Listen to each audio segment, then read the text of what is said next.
At 6:23 in the morning on December 21st, 1939, Finnish farmer named Simo Heiha lay buried in a shallow mound of snow on the Kola front, staring across a white, frozen forest at a Soviet patrol moving slowly between thin birch trunks nearly 400 meters away. He was 34 years old, armed with a simple hunting rifle with no scope.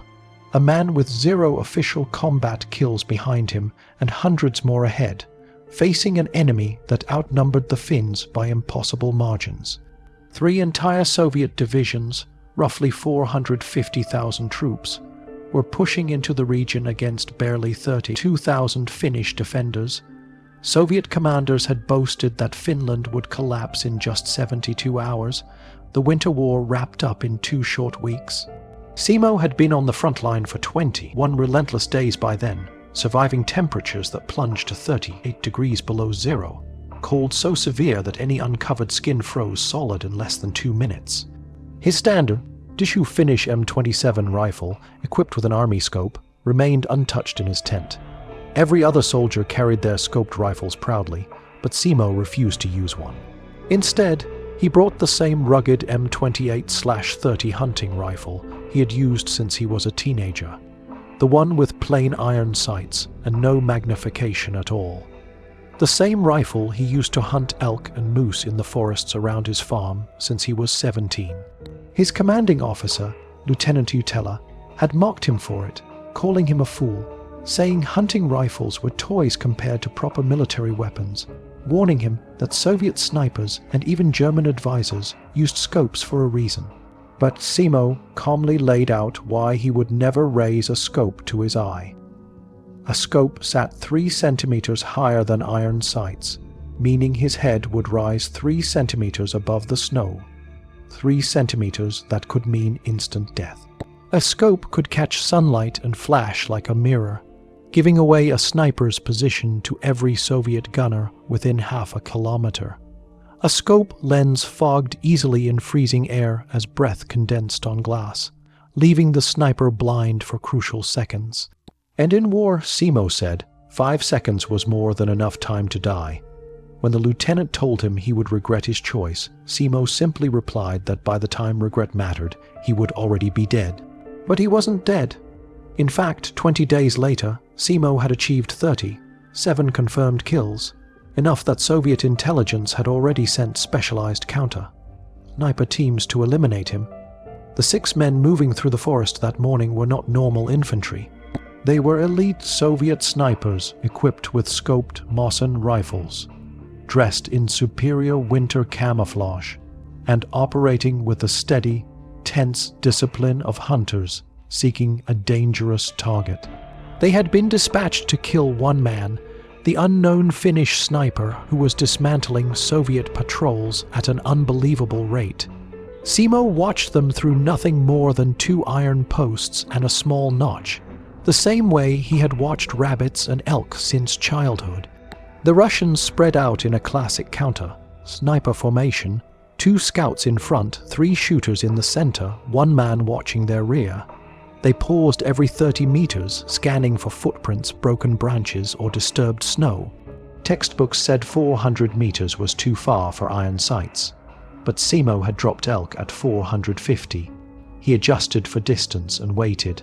The man in the middle, clearly the leader, moved with the assured posture of an officer. Simo could always spot one. He pressed his face deeper into the snow, even packing snow into his own mouth to keep the steam of his breath from rising in visible clouds. It was a trick he invented during his first week on the line.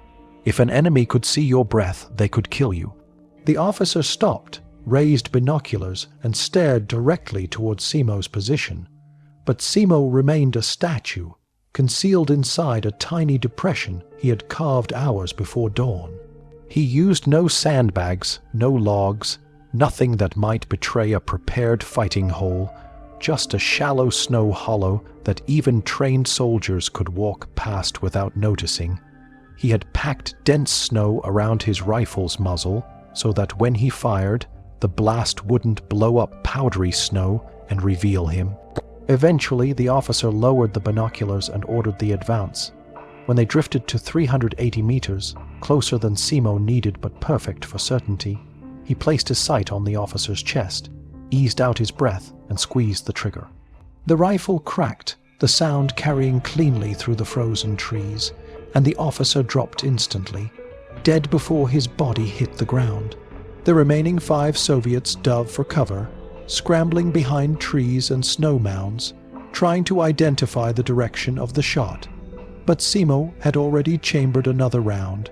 One of them moved too much, exposing a shoulder for a half-second. Simo fired, dropping him 4 left. They stayed hidden for several minutes, trying to spot him, but they were firing blind. They had no muzzle blast to track, no steam to follow, no disturbed snow. They opened up with suppressive fire, bullets tearing into the forest 50 meters away from where Simo actually lay. He didn't flinch. Their mistake gave him a new target, a soldier who broke cover in a sprint to reposition. Simo led the man, calculated his movement, and fired. The Soviet spun and fell mid-stride, dead instantly. 3 remained. One realized the truth. They were outmatched, they were prey, and he bolted, running back towards Soviet lines, weaving between trees in panic. Simo let him go. The message mattered more than the kill.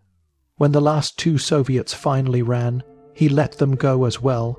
5 dead, 1 wounded, 1 survivor carrying the story of what had happened.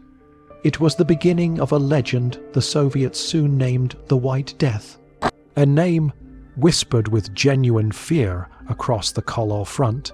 Simo kept the packed snow in his mouth, letting it melt slowly as he breathed, a method he'd perfected early in the war, because in temperatures that plunged far below freezing, even the smallest puff of steam could give away a sniper's position to anyone watching through binoculars. The Soviets feared Finnish snipers, but they feared Simo most, even though they still didn't know his name. All they knew was that someone out there was killing their soldiers with impossible precision.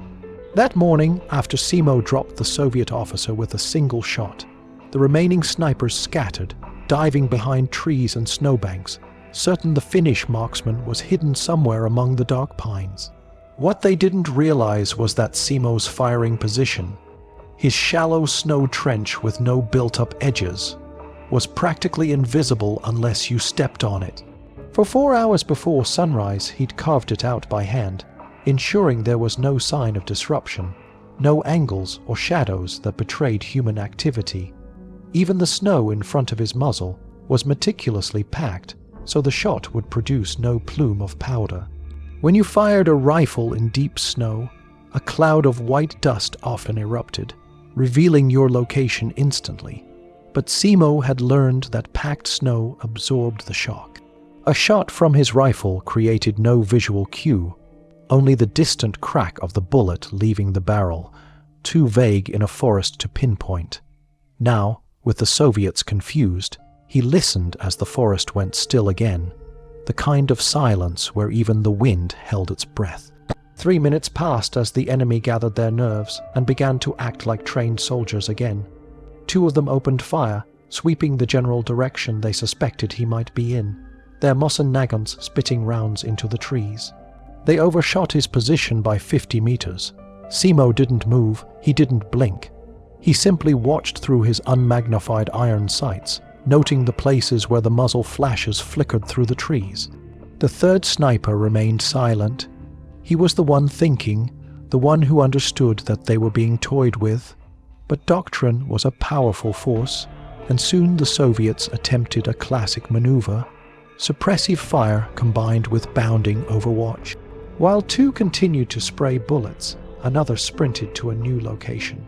It was a textbook move under normal circumstances, but normal didn't apply on the Kolar front. The moment the runner exposed his silhouette, Simo tracked him with steady hands, led the shot with the ease of a man who'd hunted fast, moving game since boyhood, and squeezed the trigger. Snow exploded from the man's boots as he tumbled and lay still. Now only 2 remained. They kept shooting desperately, trying anything to maintain the illusion they still had control. But after half a minute, even they recognized the truth. Their formation was gone. Their officer was dead, and the ghostly Finnish sniper could hit them at will. They stopped firing. One looked back towards Soviet lines and shouted something Simo couldn't hear. Then both men turned and ran, stumbling through snowdrifts, glancing over their shoulders as if expecting death with every step. Simo let them go too, satisfied with the message the survivors would carry, that the unseen Finnish sniper could kill 6 trained marksmen without revealing himself. This engagement, which lasted barely 6 minutes, sent a shockwave through the Soviet ranks. Simo, meanwhile, reset himself in the snow and continued scanning the forest for new threats. That day, December 21st, wasn't even close to over. By nightfall, he would take down 11 more Soviet soldiers, each shot as precise as the last. And by week's end, his confirmed tally had grown to 43. That was the moment when Soviet High Command officially acknowledged that something unusual, something dangerous, was happening along the Kola line. They issued warnings to frontline units. An unidentified Finnish sniper, highly skilled, armed with an iron sight rifle, was decimating troops. Soldiers were instructed to advance with extreme caution. Target elimination became a priority. From that point forward, Simo was no longer just another Finnish defender. He was the single most dangerous individual soldier on the entire front. Meanwhile, the fighting conditions on the Kola line remained brutal. The terrain was unforgiving. Dense forests sliced by frozen swamps, deep snowdrifts hiding sudden sinkholes that could swallow a man whole, and temperatures that routinely dropped below -40 Celsius. Soviet officers who had trained for open, field battles and mechanized warfare found their doctrines useless here. Tanks bogged down in waste, high snow. Artillery couldn't strike what it couldn't see. And soldiers, thousands of them, marched in heavy coats that only made them slower targets for snipers like Simo. But Simo held every advantage nature could offer. He knew these woods from childhood, every ridge, every creek, every tree line that provided natural cover. He understood how the cold altered sound, how a rifle crack carried differently depending on where you positioned yourself. He knew when to shift to a new hiding spot before the Soviets even considered artillery. He wasn't just a soldier, he was a hunter in his own environment, and these Soviet troops were prey forced into his territory.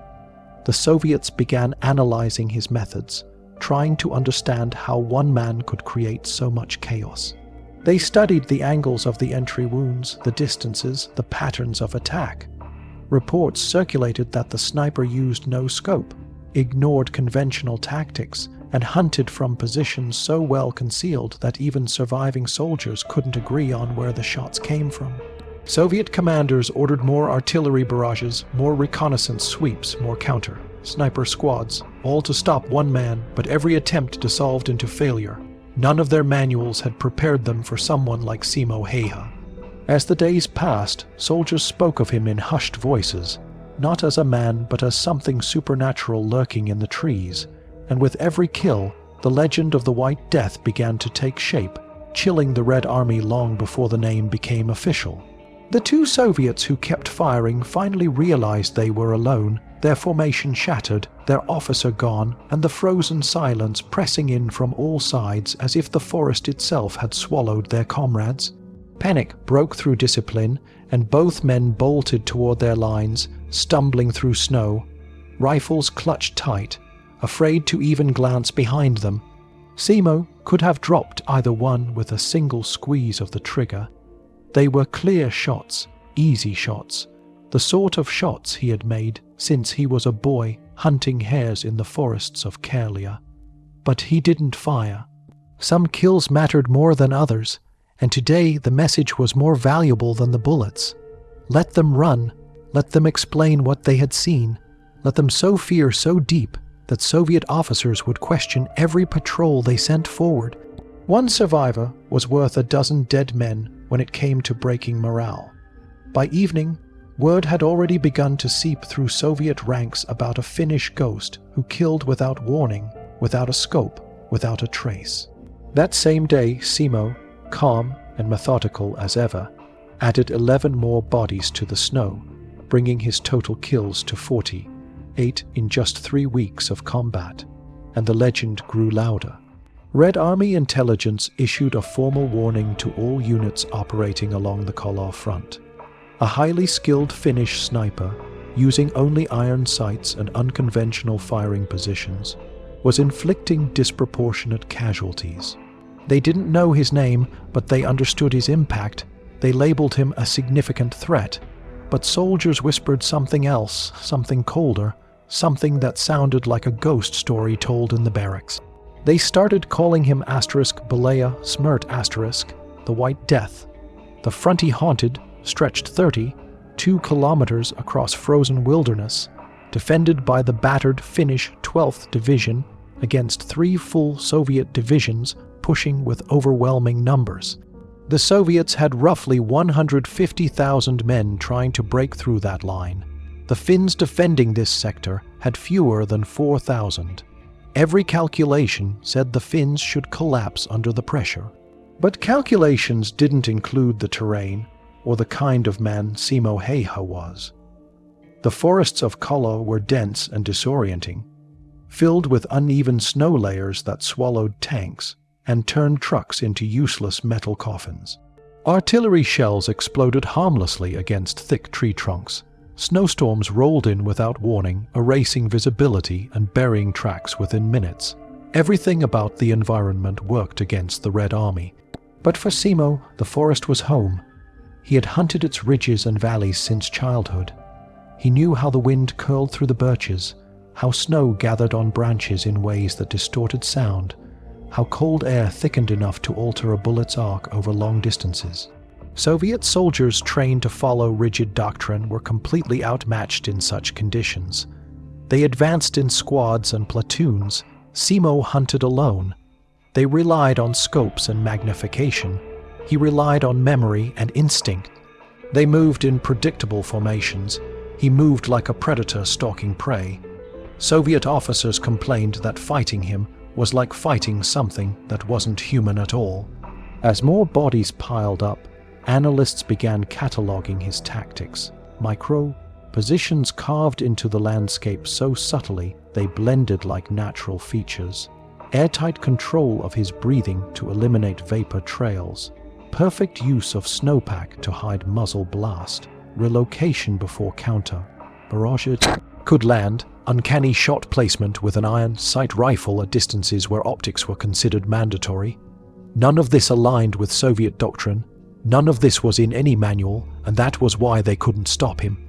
When the bulletin about the mysterious Finnish sniper circulated through the Red Army, officers emphasized caution, but soldiers heard something else.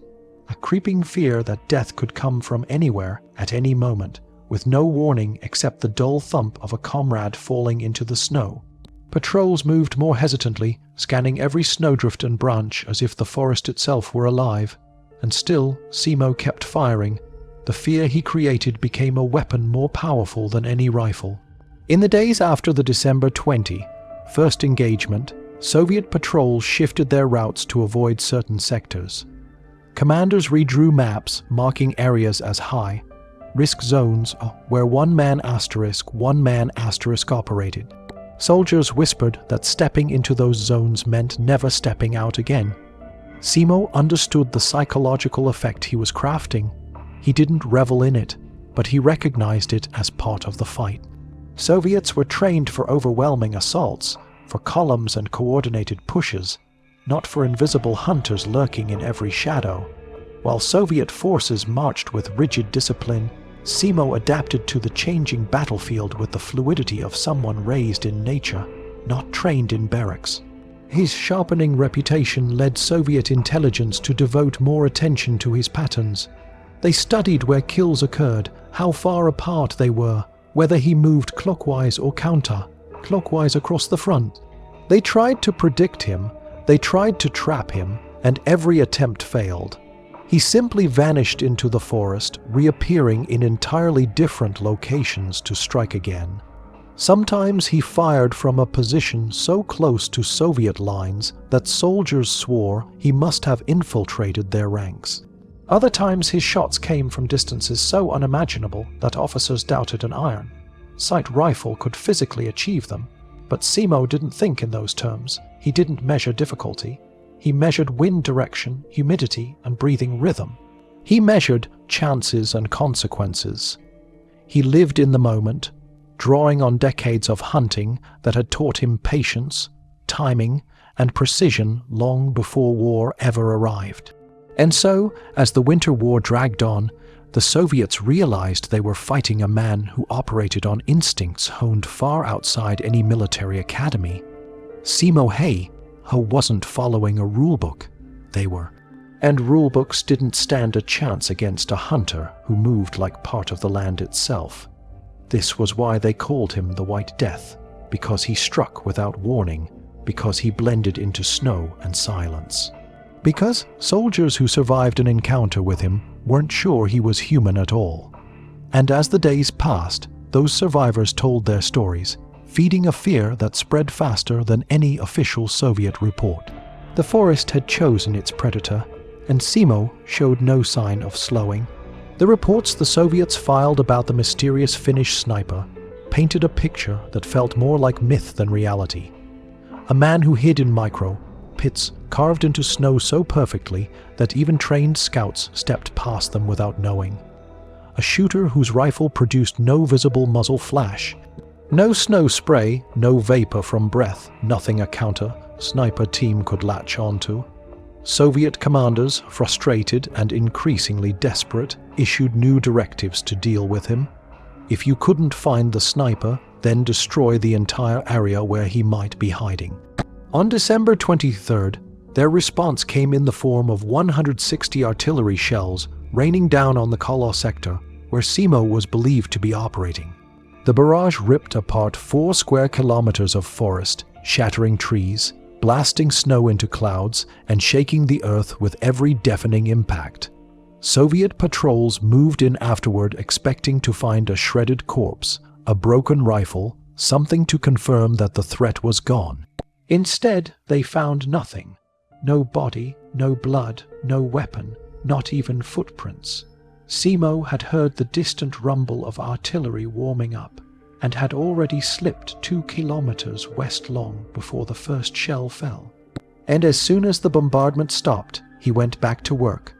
That afternoon alone, he killed 5 more Soviet soldiers at ranges beyond 350 meters, all with his iron sight hunting rifle, all before Soviet command could even request a second barrage. Their strategies were failing, so they escalated again, this time sending someone they believed could outmatch any Finnish sniper. Commissar Mikhail Volkov of the NKVD, a veteran sniper with 7 kills from the Russian Civil War and 2 decades of experience training marksmen. For the Red Army, Volkov was known as a man who solved problems permanently, a hunter taught to track and eliminate enemies who were too dangerous for regular troops. When he arrived at Kolo on December 28th, he reviewed every report, studied every kill site, mapped every fatal engagement attributed to the unseen Finnish marksman. He concluded that while the sniper was extraordinary, he was not invincible. He believed Simo's strength, his deep familiarity with the terrain, could be used against him. Volkov handpicked 12 of the best snipers on the front, men who had fought in Spain, Mongolia, and Manchuria, men who had killed from distances exceeding 600 meters, men who were calm under pressure and deadly under any conditions. He divided them into 3 4-man teams, each one assigned a different sector of forest known to be frequented by the Finnish sniper. Their objective was simple: act as bait.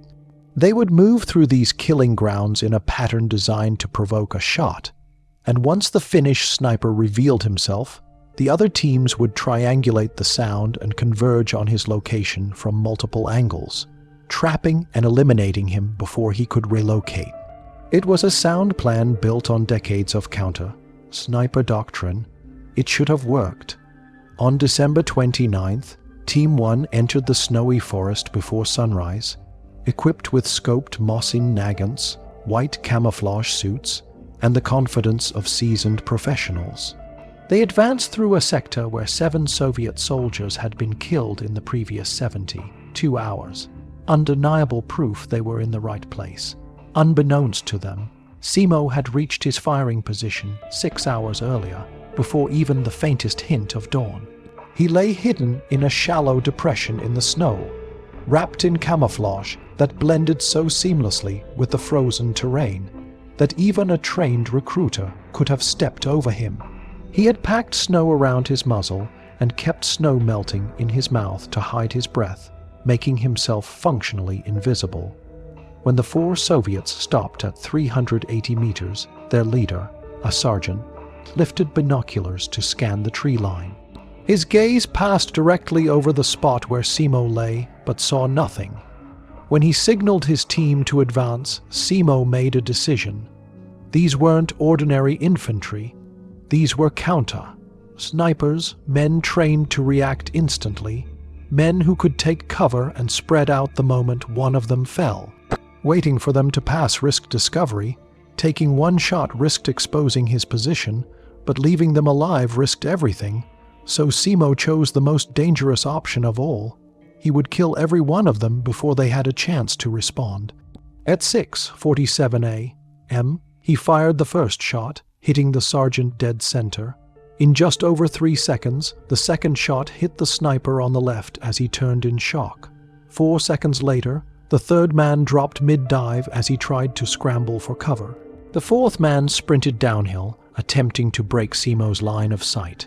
But Simo led the target perfectly and fired his final shot. The man tumbled down the slope, rolling until gravity stopped him. 4 shots, 4 kills, all within 18.9 seconds. Simo didn't wait for confirmation. The moment the last body hit the snow, he abandoned his firing position and moved 600 meters northeast.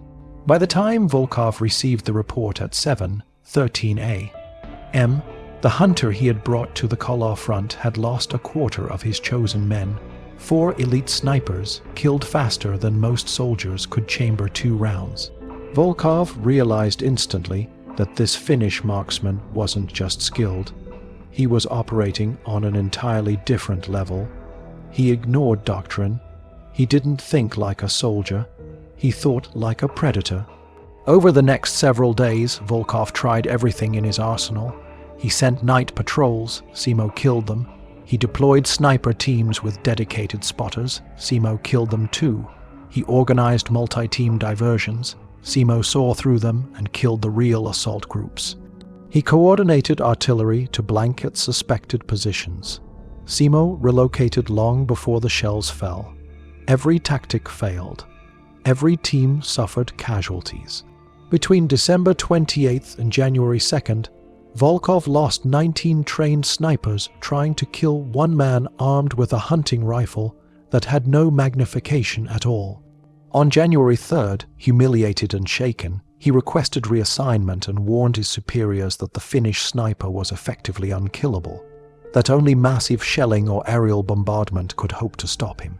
Soviet command refused, insisting the NKVD didn't retreat. Volkov remained on the line, and 3 days later, on January 6th, he died from a single rifle shot to the head at a distance of around 410 meters. Iron sights, no scope. Soviet records listed him as killed in action. They never mentioned that he died hunting the White Death. After Commissar, Volkov fell to a single iron sight shot from over 400 meters away. The Soviets finally understood that they were facing something far outside the boundaries of doctrine, something no manual or academy had prepared them for. The man they hunted didn't behave like a soldier, didn't follow patterns, didn't make predictable choices. He simply existed in the forest as if the snow itself had given birth to him. In the days following Volkov's death, Soviet officers attempted new tactics out of sheer desperation. They sent larger squads reinforced with machine gunners and scouts. Simo eliminated them. They sent experienced marksmen trained to fire in coordinated sequences. Simo identified the slightest glint or movement and dropped them before they could settle into position. They tried advancing slowly, then rapidly, then in staggered lines, then in spread formations. Nothing worked. If movement occurred within Simo's sector, no matter the angle, the timing, the formation, men died. Between December 28th and January 2nd alone, 19 more Soviet snipers were killed attempting to outmaneuver him. 19 trained professionals, many of whom had survived Spain, the Far East, and countless skirmishes. Their rifles had scopes, their training was modern, their numbers were superior, their doctrine was polished, and all of it meant nothing. They died in snowdrifts, behind trees, lying prone, running, crawling. Killed before they could spot the farmer whose face they had never seen. On January 3rd, Volkov's report, filed just before his death, finally reached higher command. He described the Finnish sniper as extremely dangerous, someone whose instinct made conventional counter-sniper tactics useless. He advised that the only reliable way to neutralize him was saturation fire or carpet bombing. Burn the forest, he wrote, or lose more men. His request to withdraw was denied. His warning was ignored. And he was buried in the snow 3 days later, a small red stain marking the last breath of a man the Soviets believed could end the threat. But if Volkov failed, no one else would dare take his place. Soviet command gradually accepted a painful truth. Hunting the White Death was suicide. They issued quiet instructions to avoid certain routes, to bypass sectors known for heavy sniper activity, to assume that dense forest and rolling snowfields belonged not to the Red Army, but to one Finnish farmer who ruled those frozen acres with terrifying precision. On the other side, Finnish command took careful note of Simo's escalating impact. Lieutenant Utela, who had mocked Simo's refusal to use a scoped rifle, approached him with a rare expression of humility and apologized, admitting he had been wrong. Experience, not equipment, had kept Simo alive.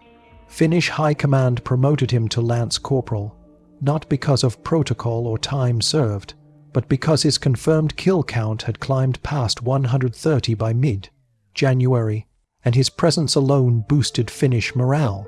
Other soldiers brought him supplies without being asked, offered him their own rifles with scopes, asked advice, and whispered stories about him like children talking about a guardian spirit. Meanwhile, Soviet troops spoke in terrified tones, calling him a demon, a phantom, a white-clad shadow who haunted the woods. They said if the White Death saw you, you were already gone. They claimed he didn't miss. They claimed he didn't sleep. They claimed he wasn't human at all, and on some level the fear was justified. By February 1st, barely 60, 3 days into the winter war, Simo had 259 confirmed kills. 250, 9 confirmed, not counting dozens more unverified in close-range fights. That was an average of more than 4 kills per day every day for 9 weeks straight, in temperatures colder than most humans could even survive. The psychological damage across the Kolar front was immense. Entire Soviet units refused to advance into certain regions unless forced at gunpoint by their officers. Soldiers huddled behind trees and snowspores, scanning every silent ridge as if expecting death to step out of the shadows. One man had turned tens of thousands of soldiers into trembling shapes, marching through a nightmare they didn't understand. But the Soviets still needed the Kolar sector to break. They couldn't stall forever. So, in mid-February, they tried one last tactic, one last attempt to overwhelm the hunter with sheer numbers. They sent an entire rifle company, nearly 120 men, with simple orders: sweep the sector where the White Death operates, kill everything, and do not stop until the forest is clear. On February 17th, a thick morning fog settled over the front, cutting visibility to 100 meters. For most snipers, fog was a disadvantage. For a lone marksman with no scope, fog meant disaster. Targets appeared late, moved unpredictably, and vanished into grey swirls. Simo should have retreated to safer ground, but instead he prepared for them. He had built not 1 but 3 separate fighting positions within a 200-meter radius, each carefully hidden, each offering a clean line of fire to the most likely Soviet approach routes. He had pre-measured distances, memorized angles, and planned his transitions. When the Soviet company entered his kill zone at around 380 meters, Simo fired the first shot, then another, Each round found its target with chilling precision. 7 Soviets died in less than a minute, and the company exploded into chaos. Officers shouted orders, but the fog swallowed their voices. Soldiers returned fire wildly, some shooting at ghostly shapes, some firing into nothing at all, because they still didn't know where the sniper was. As they scattered, Simo abandoned his first position and moved to the second one 60 meters away, slipping through the fog like a shadow. From the new position he fired again, 8 more kills in 40 seconds. Panic spread through the Soviet line. Some men froze, unsure which direction led to safety. Others ran. A few charged blindly forward, convinced the sniper had to be nearby. None reached him. By the time the Soviets began to regroup, Simo had already shifted to his third position, firing precise, steady shots as if he were practicing on a range rather than dismantling an entire company. When officers finally ordered a retreat, 23 soldiers lay dead in the snow, all killed by a single rifle iron sights only.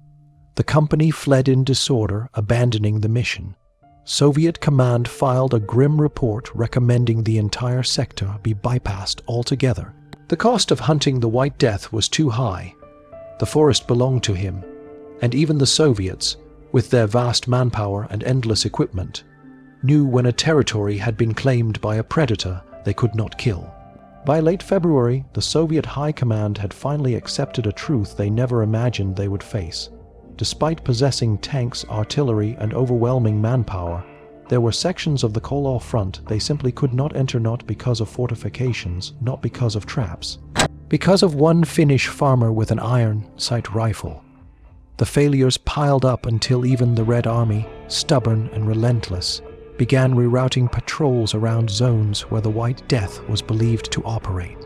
It was a silent admission of defeat, a psychological collapse disguised as tactical adjustment. On the Finnish side, Lieutenant Utela, who had once mocked Simo's refusal to use a scope, now openly praised him. He apologized for doubting him and acknowledged that Simo's hunting instincts and unconventional tactics were more effective than anything a military manual could teach. Finnish soldiers treated Simo like a living legend. They offered him extra rations, warm gear, weapons, and ammunition. They asked him for advice like students gathering around a master. Some soldiers even tried to give him their scoped rifles, insisting he deserved the best tools available. He refused each time. His hunting rifle had never betrayed him. He trusted it the way he trusted the rhythm of his own breath. By February 1st, Simo's confirmed kill count had climbed to 259, and Finnish intelligence estimated that his actual number, including unverified engagements and close-range firefights, was significantly higher. He had been in combat for 63 days, 9 weeks, averaging more than 4 kills every single day. The psychological tremor he sent through Soviet ranks was no longer subtle. It was visible, measurable, and catastrophic. Across the Kolar front, Soviet morale cracked. Soldiers muttered about the White Death as if he were a supernatural force. They said he appeared from nowhere, fired once, and vanished. They said he could hide in a patch of snow smaller than a foxhole. They said bullets couldn't kill him. Territorial breakthroughs elsewhere in Finland brought little comfort. No matter how many towns they took or how many lines they pushed back, the Red Army was haunted by the phantom in white who stalked the forests of Kolar. As February wore on, Soviet command made one final attempt to neutralize the threat. They sent a full rifle company, more than 100 men, into Simo's territory with explicit orders: eliminate every defender, burn every hiding spot, and clear the forest regardless of cost. But even that plan unraveled. Fog reduced visibility the morning they advanced, turning the snow-covered forest into a ghostly maze where Simo held every advantage. He used 3 pre-built fighting positions, moving between them with silent precision, striking from angles no Soviet officer could anticipate. 23 Soviets died that morning, 23 men felled by one unseen shooter. After that, Soviet reports shifted tone. Instead of describing tactical failure, they described impossibility. One officer wrote that operations in the sector were not viable. Another recommended bypassing the entire area until spring. The message was clear: the Kolar forest was owned by the White Death, and entering it meant dying. But while the Soviets adjusted their plans, the war elsewhere raged on. In the north, Finnish lines were buckling. In the south, Soviet breakthroughs pushed toward Viipuri. The Winter War was reaching a point where even Simo's terrifying impact could not shift the overall outcome. Still, he fought on. On March 6, 1940, Simo took up his standard position near a frozen creek before dawn. The cold pierced through layers of fabric, but he settled into the snow with practiced ease, eyes scanning the ridgeline for the slightest motion.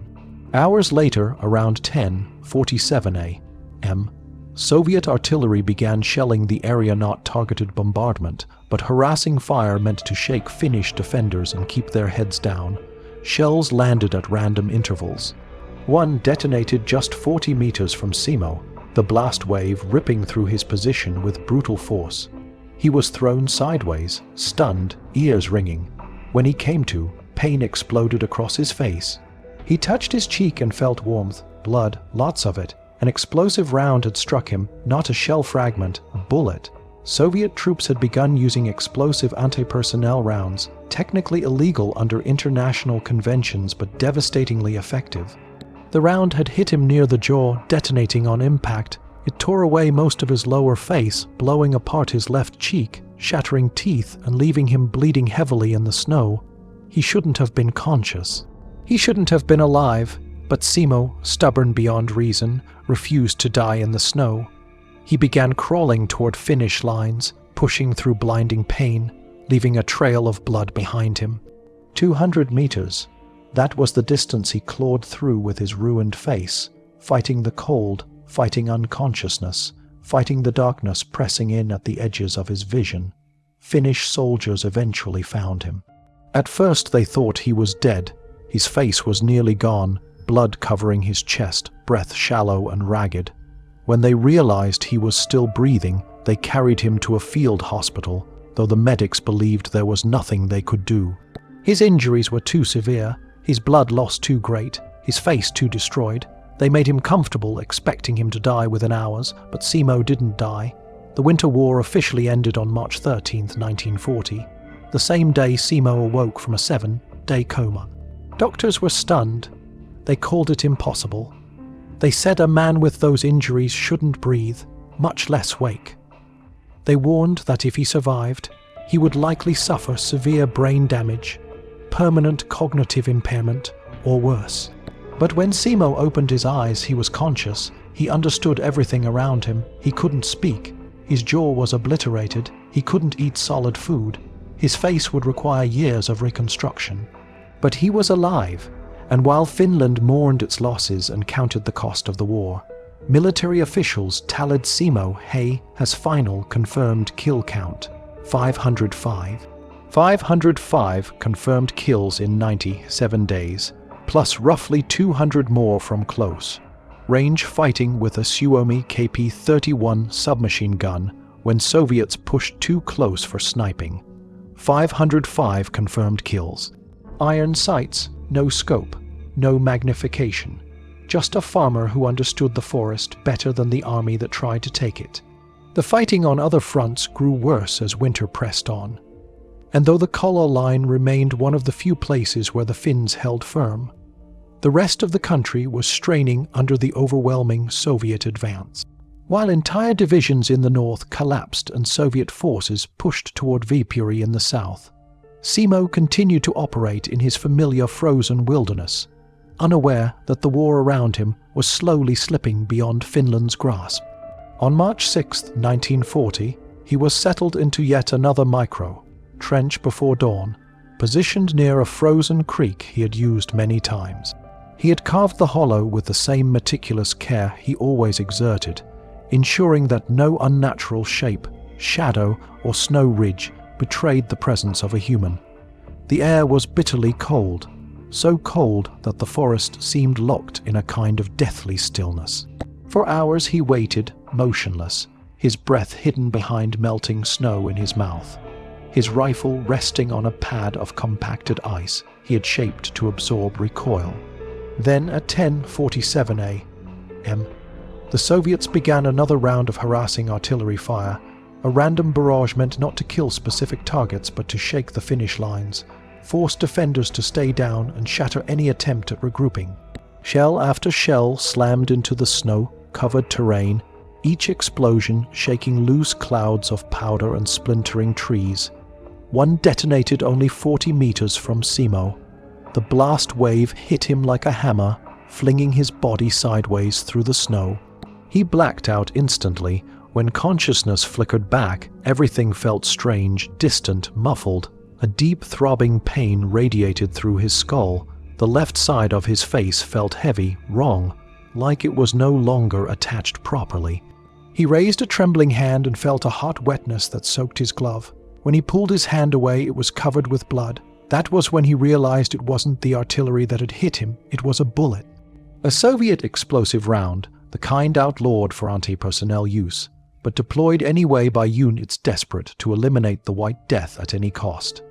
The round had struck near his jaw and detonated instantly, tearing away most of his lower face. His cheek was practically gone, his teeth shattered, bone fragments pushed through torn flesh. Blood poured from a wound no surgeon would expect a man to survive.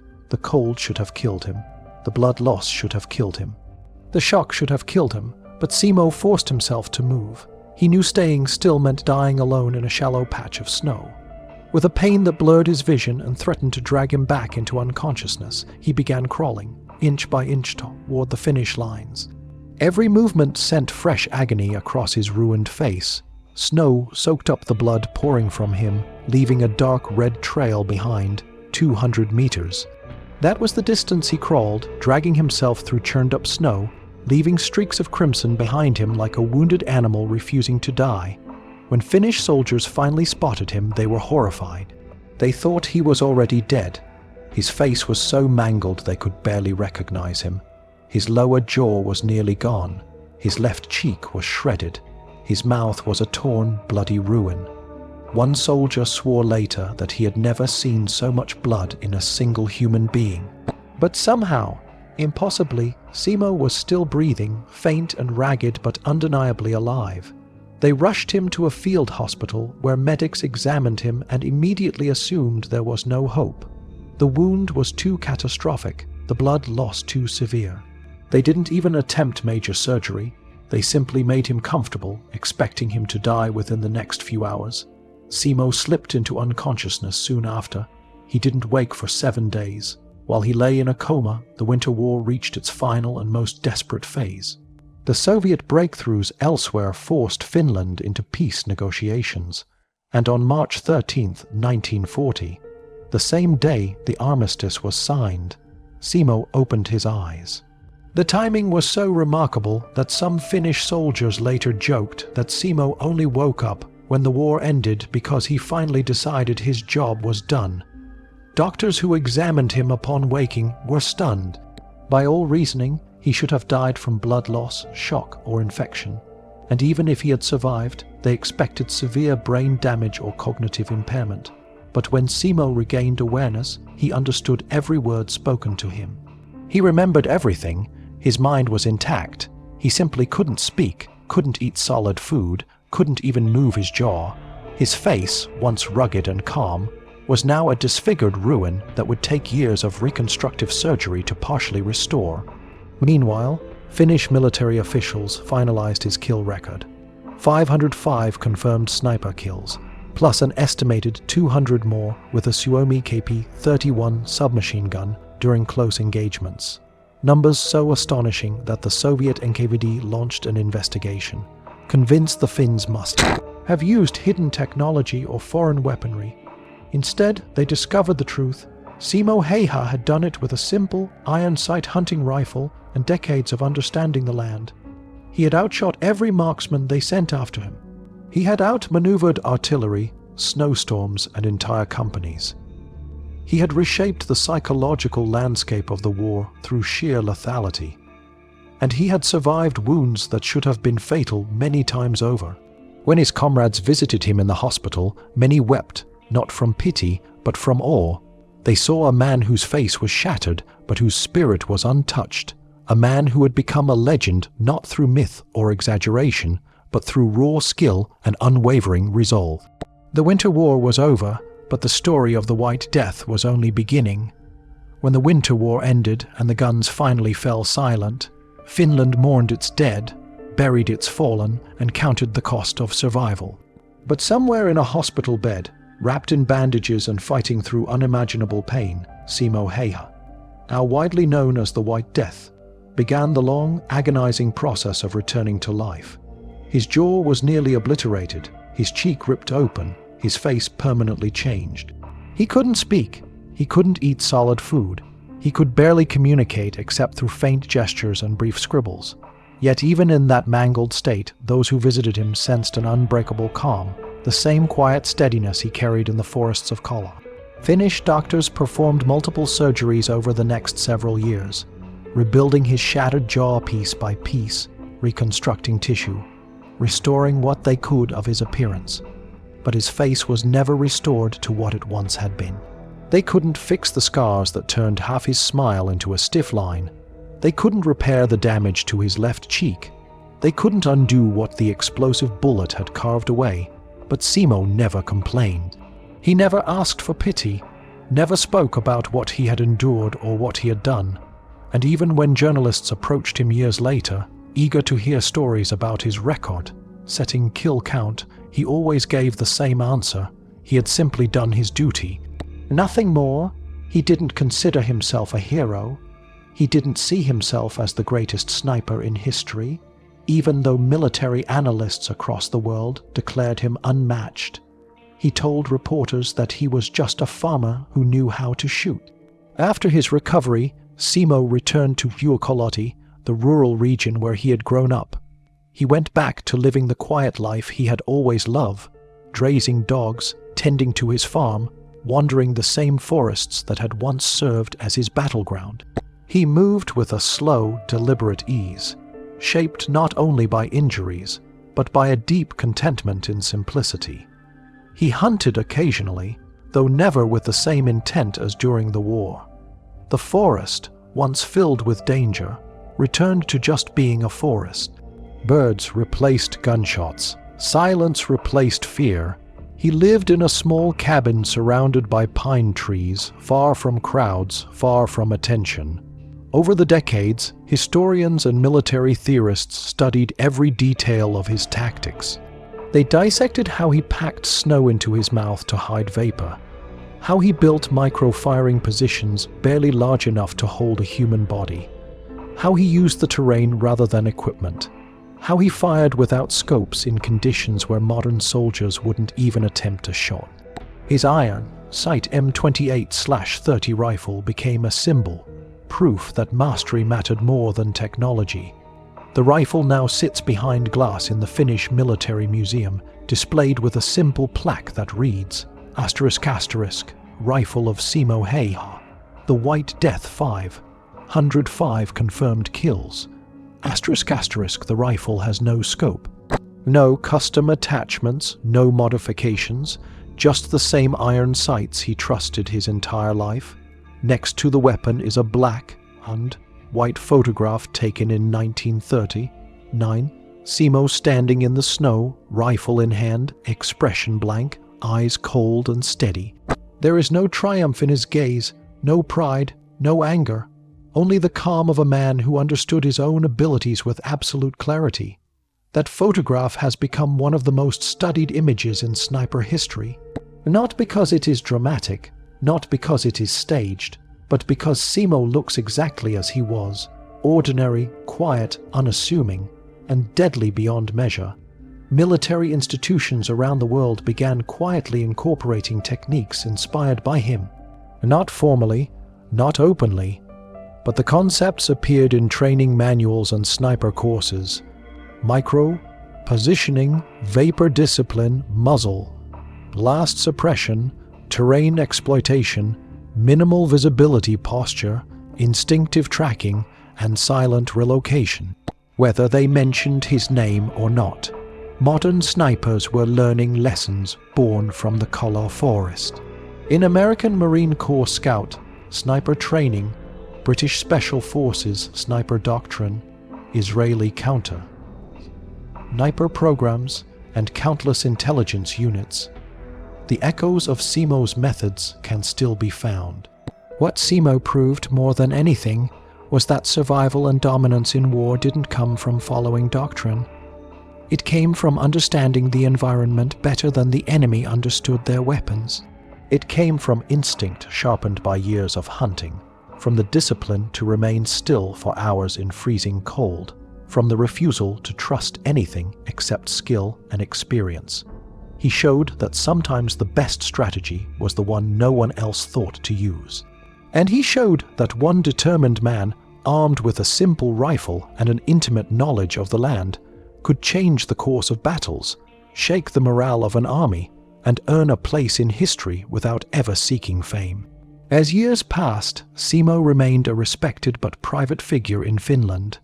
Though his face bore the scars of war, his spirit lingered unbroken. Friends described him as humble, quiet, and kind. He rarely discussed the Winter War, choosing instead to focus on living peacefully. When asked later in life if he felt remorse for the 500 men he killed, he answered with the same calm honesty that had carried him through the cold. ****, I did what I was told. I did what I had to do. ***, he lived until April 1st, 2002, dying at 96 years old, outliving the Soviet Union, outliving Stalin, outliving the war that had nearly taken his face and life, and outlasting every man who had ever tried to kill him. In the end, his true legacy wasn't the number of kills, though 505 confirmed remains the greatest recorded sniper tally in history, achieved in just 97 days. His legacy lives in the harsh lessons he taught the military world. That doctrine isn't destiny, that equipment isn't everything, that unpredictability is a weapon, and that sometimes the most dangerous man on the battlefield is the one who refuses to fight like everyone else.